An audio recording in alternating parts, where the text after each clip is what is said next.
5 August Jamaat Shibir রাজাকার সহ জঙ্গিরা বাংলাদেশ দখল করে নেওয়ার পর 6 আগস্ট থেকে ভাবতে শুরু করি যে রাজপথে নামতে শুরু করব এবং সামাজিক যোগাযোগ মাধ্যম ফেসবুকে লিখতে শুরু করব।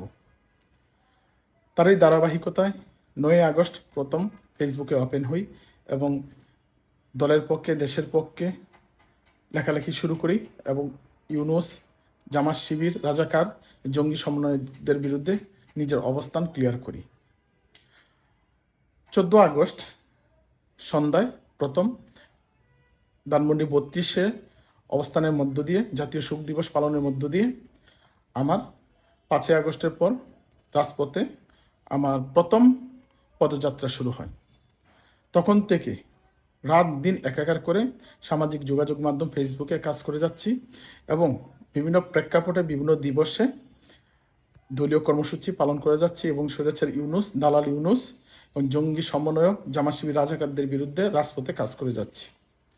তখন থেকে ভাবতে থাকি একটা সময় হয়তো আওয়ামী লীগের নেতাকর্মী সারা বাংলাদেশের সবাই জেগে উঠবে, সকলের ভয় ভেঙে যাবে এবং সবাই জাগ্রত হয়ে রাজপথে স্লোগানে প্রকম্পিত করবে এবং সামাজিক যোগাযোগ মাধ্যম দখলে নেবে। তারই ধারাবাহিকতায় আমরা অনবরত কাজ করে যাই। আমাদের কিছু সংখ্যক লোক, আমাদের স্বপ্ন ছিল যারা এখন ভয়ে আছে তাদের ভয় ভাঙাতে হবে, আমরা যারা ভয়হীন ডরহীন তাদেরকে সেই দায়িত্ব নিতে হবে। তারই ধারাবাহিকতায় অনেককে ফোন দিয়ে, মেসেঞ্জারে নক দিয়ে, হোয়াটসঅ্যাপে কল দিয়ে আমরা সামাজিক যোগাযোগ মাধ্যম ফেসবুকে সক্রিয় হতে বলি এবং মিছিল মিটিং শুরু করতে বলি। আমাদের এই উৎসাহে অনেকেই সামাজিক যোগাযোগ মাধ্যম ফেসবুকে প্রচার প্রচারণা শুরু করে এবং মিছিল মিটিং শুরু করে। তারই ধারাবাহিকতা ঢাকা শহর থেকে শুরু করে সমগ্র বাংলাদেশের প্রত্যেকটি জেলা, বিভাগীয় শহর, উপজেলা, এমনকি ইউনিয়ন গ্রাম পর্যন্ত আওয়ামী লীগের নেতাকর্মী, মুক্তিযুদ্ধের সপক্ষে শক্তি এবং সাধারণ সচেতন নাগরিকরা বঙ্গবন্ধুর পক্ষে, বাংলাদেশের পক্ষে, শেখ হাসিনার পক্ষে লেখালেখি শুরু করেন এবং মিছিল মিটিং শুরু করেন। অনেকে রাজনৈতিক দলের অংশ না, তারপরে সচেতন নাগরিক হিসেবেও তারা আমাদের পক্ষ অবলম্বন করেছে, মুক্তিযুদ্ধের পক্ষ অবলম্বন করেছে। আমাদের একটাই উদ্দেশ্য ছিল সকলকে সজাগ করতে হবে, জাগ্রত করতে হবে এবং আমাদের দেশটা যে দখল হয়ে গেছে 71-এর প্রতিশোধ নেওয়ার জন্য পাকিস্তানপন্থীরা দখল করে নিয়েছে, সেটাকে সবার সামনে উপস্থাপন করতে হবে। তারই ধারাবাহিকতায় আমরা এই কাজগুলো ধারাবাহিকভাবে করে যাই। আপনি দেখতে পাচ্ছেন আজ বাংলাদেশ মবের রাজত্ব চলছে, স্বৈরাচারের রাজত্ব চলছে, সন্ত্রাসের রাজত্ব চলছে, জঙ্গির রাজত্ব চলছে। কোন হত্যা, লুটতরাজ, ধর্ষণ, ছিনতাই, চুরি, ডাকাতি, নারী নির্যাতন, শিশু নির্যাতন বাংলাদেশের জন্য উৎসবে পরিণত হয়েছে। এই সব কিছু প্রতিহত করার জন্য, প্রতিরোধ করার জন্য এবং দেশটাকে শত্রুমুক্ত করতে হলে আমাদেরকে রাজপথে আন্দোলন সংগ্রাম করতে হবে। সেই আন্দোলন সংগ্রামে সকল রাজনৈতিক সংগঠন, মুক্তিযুদ্ধের চেতনায় বিশ্বাসী আওয়ামী লীগের নেতাকর্মী সহ দেশের সাধারণ জনগণ সকলকে নিয়ে সক্রিয় অংশগ্রহণ করতে হবে এবং সামাজিক যোগাযোগ মাধ্যম ফেসবুক দখলে রাখতে হবে।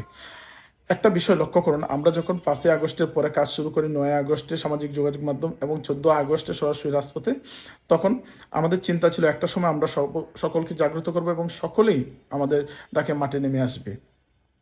তারই ধারাবাহিকতায় আমরা যখন কাজ শুরু করি দেখতে পাই 10 দিন গেল, 20 দিন গেল, 30 দিন গেল, এমনকি 2 মাস, 3 মাস, 4 মাস, 5 মাস চলে গেছে।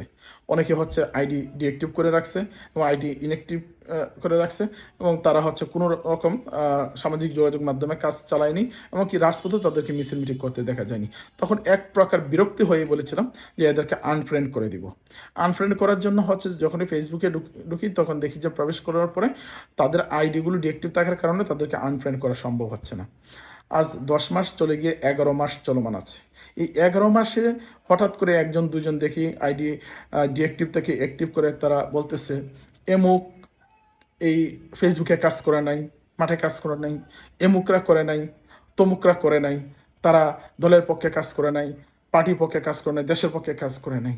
আরে ভাই, আপনিই তো 10 মাস ডিঅ্যাক্টিভ করে রেখেছিলেন আপনার আইডি, আপনি তো ইনঅ্যাক্টিভ ছিলেন, সবেমাত্র আজকালকে আপনি অ্যাক্টিভ হয়েছেন। আপনি এই প্রশ্ন তোলার কে? এইসব কথা কেন বলেন?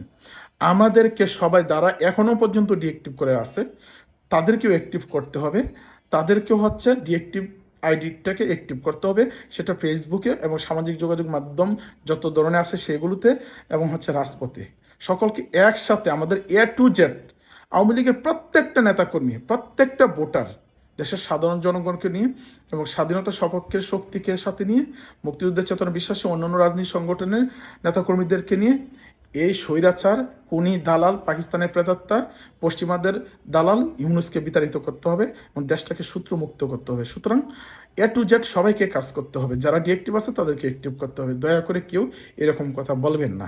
যারা অ্যাক্টিভ হচ্ছেন তাদেরকেও, যারা অতীতে এবং 5ই আগস্টের পরে পরে অ্যাক্টিভ ছিলেন, বিভিন্ন সময় প্রেক্ষাপটে অ্যাক্টিভ হয়েছেন, তাদের প্রতি অনুরোধ, তারাও তাদেরকে কোনো ধরনের অসম্মানিত করে কথা বলবেন না, তাদেরকে খোঁচা দিয়ে কথা বলবেন না। আমাদেরকে সবাইকে একসাথে কাজ করতে হবে। মনে রাখতে হবে, আমাদের এই লড়াইয়ে জেতার কোনো বিকল্প নেই। আমাদের হারানো কিছু নেই, আমাদেরকে জয়ী হতে হবে। আমাদেরকে ধানমন্ডি 32-এর প্রতিশোধ নিতে হবে, আমাদেরকে বঙ্গবন্ধুর ভাস্কর্য ভাঙার প্রতিশোধ নিতে হবে, আমাদেরকে আমাদের জাতীয় পতাকার উপর আঘাত করার, জাতীয় সংবিধানের উপর আঘাত করার, জাতীয় সংসদের উপর আঘাত করার প্রতিশোধ নিতে হবে।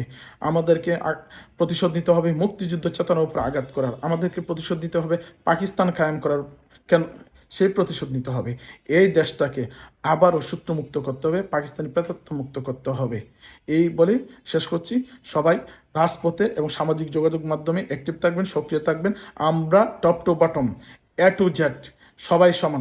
আমরা সবাই বঙ্গবন্ধুর সৈনিক, জননেত্রী শেখ হাসিনার কর্মী। সুতরাং আমাদের নেতা একজন, জননেত্রী শেখ হাসিনা একমাত্র আমাদের নেতা, আর আমরা সবাই সমান।